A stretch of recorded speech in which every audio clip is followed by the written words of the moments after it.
Alright, hey everyone, this is Team Torchwood, and welcome to another showdown. This is the showdown between Enemy of the World and the Web of Fear. This is a very, very heated showdown, I'm going to tell you that now. Because, as far as I'm aware, like 50% of the Doctor Who fans prefer Web of the Fear, and then the other 50 prefer Enemy of the World. It's going to get interesting.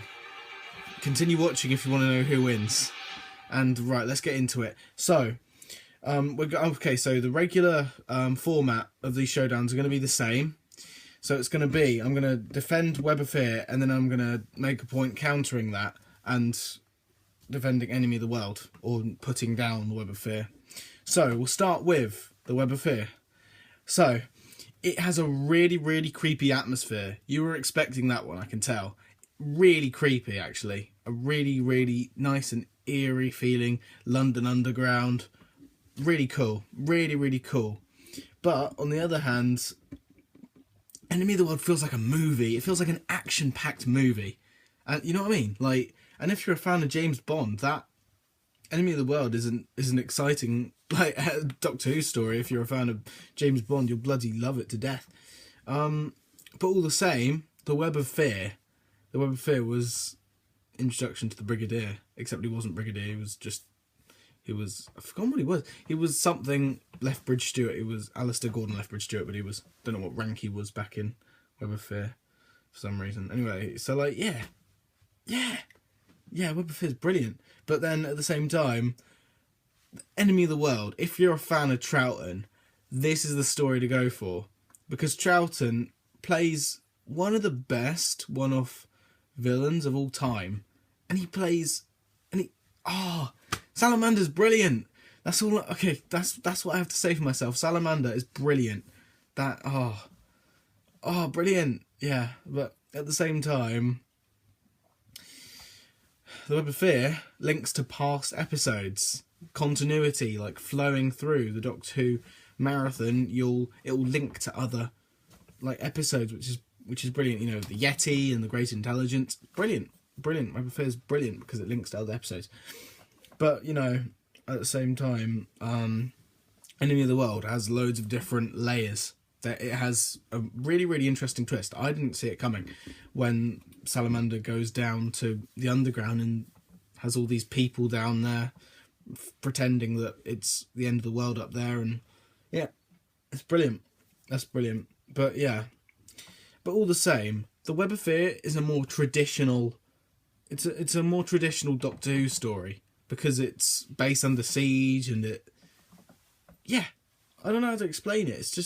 It's a more traditional one, but at the same time, the Enemy of the World isn't traditional, and it's unique. You don't get many Doctor Who stories like the Enemy of the World. It is a one of a kind. That's what's brilliant about the Enemy of the World. But you know, like I was saying about traditional, like Web of Fear. If you want pure British traditional Doctor Who, this is the one to go for, because out of the two, because this one is London Underground, and it's creepy atmosphere. Patrick Troughton, the Yeti, Alistair Lethbridge Stewart. What more could you want for a traditional British Doctor Who episode? But I've got to say, the Enemy of the World. This is a cheap shot, but the Enemy of the World has all 6 episodes existing, whereas Web of Fear is missing episode 3, of course, which is a real shame for the Web of Fear. But the Enemy of the World, you can experience in its full glory. You know, it's brilliant like that.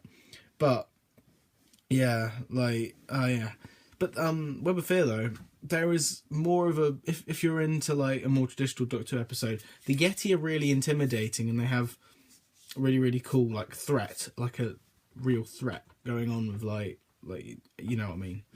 But I mean Enemy of the World doesn't really have like any aliens or monsters, and if people say like, hey, what's Doctor Who? Oh, it's a sci-fi show, and then they watch Enemy of the World, it's like, no, you lied, it's not a sci-fi show if they watch Enemy of the World. So Enemy of the World really doesn't fit in Doctor Who as well as other ones. So yeah, but you know, at the same time though, like fans of Second Doctor fans probably have already watched Enemy of the World, and found it better. But yeah. So those are all the points I got from each, to be honest. I hope this kind of helped you to decide which. I'd like you to debate it in the comments like you usually do and decide which is better, because I'm really, really curious. But I want to just say, don't let my opinion sway you. These showdowns are not biased. These are me collecting facts and helping you decide which is better if you're confused about which is better. But for me, personally, it's Enemy of the World.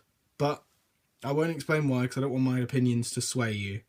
You do you decide. Web of Fear might be better to maybe more people. Maybe Web of Fear might win. I'm not voting. Enemy of the World is my favourite, but I'm not voting. It's completely up to you in the comments. And if there are any other episodes which you can't decide which are better, or which are worse, to be honest, it's completely up to you. Just put them down in the comments and tell me what showdown you want me to do next. So with that said, I hope you're having a nice day, and I will see you guys next time. Goodbye.